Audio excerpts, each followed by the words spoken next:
আসসালামু আলাইকুম রহমতুল্লাহি ওয়া বারাকাতুহু। সকলে কেমন আছেন? আশা করি সকলে সুস্থ এবং ভালো আছেন।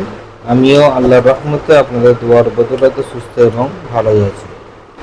তো আমাদের এখন একটি নতুন সবক এসে গেছে, যেটি হচ্ছে নুন সাকিন অথবা তানবিনের ইকলাব। ইকলাব শব্দের অর্থ হচ্ছে পরিবর্তন করা। নুন সাকিন অথবা তানবিনের ইকলাব, এটি হচ্ছে কি ইকলাব, নুন সাকিন অথবা তানবিনের ইকলাব।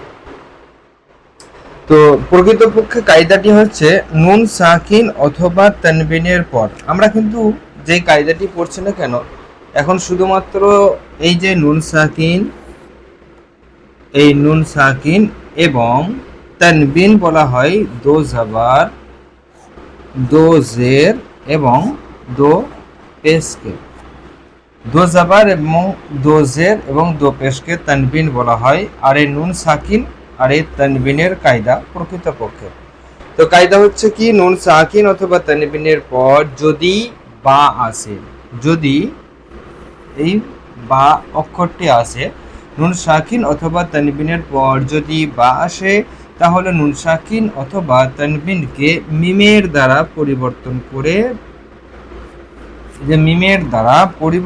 করে গুন্না ইকফার সাথে পড়তে হবে।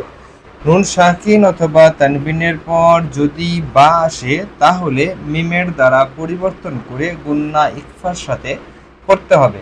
কায়দাটি অতি অবশ্যই মুখস্থ রাখতে হবে, তা না যদি না মুখস্থ রাখি তাহলে নুন সাকিন এবং তানবিনের কে কিভাবে আমরা পড়বো, যদি এর পরে বা আসে তো সেটা আমাদের বুঝে উঠবে না বা আমরা ভুল পড়ে থাকবো।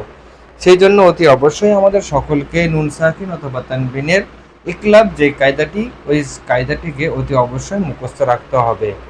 কারণ এর আগেও আমরা পড়েছি নুন সাকিন অথবা তানবিনের ইজহার, তারপরে আমরা পড়েছি নুন সাকিন অথবা তানবিনের ইকফা, এবং 3 নম্বরে যেটি আসছে সেটি হচ্ছে নুন সাকিন অথবা তানবিনের ইকলাব। ইকলাব শব্দের অর্থ হচ্ছে, ছোট্ট করে বললে বুঝে আসবে, পরিবর্তন করে পড়া, মানে পরিবর্তন করার নামই হচ্ছে কি ইকলাব। তো মূল কায়দা আরেকবার বলে দিই, নুন সাকিন এবং তানবিনের পর যদি বা আসে, এই যে নুন সাকিন এবং এই তানবিনের পর যদি এই বা অক্ষরটি আসে, তাহলে কিন্তু এই মিমের দ্বারা পরিবর্তন করে গুন্না ইকফার সাথে পড়তে হবে। তখন কিন্তু এই নুন সাকিনকে পড়া হবে না, মিমের দ্বারা পরিবর্তন করে পড়তে হবে। তখন কিন্তু তানবিনকে পড়া হবে না, মিমের দ্বারা পরিবর্তন করে পড়তে হবে। কারণ তানবিনে কিভাবে কি নিয়ে তৈরি হয়, এই যে একটি দো জাবার আছে, ধরে নেন এখানে এক জাবার, এবং এই এক জাবারের ভিতরে নুন সাকিন লুকানো থাকে। সেই নুন সাকিনকে এই মিমের দ্বারা পরিবর্তন করে মিলিয়ে গুন্না ইকফার সাথে পড়তে হবে, এরই নাম হচ্ছে কি ইকলাব। তো আজকে এই পর্যন্তই, আগামীতে ইনশাআল্লাহ আরও নতুন কিছু নিয়ে আপনাদের সামনে হাজির হব। ততক্ষণ সকলে সুস্থ থাকবেন, ভালো থাকবেন, দোয়া করবেন।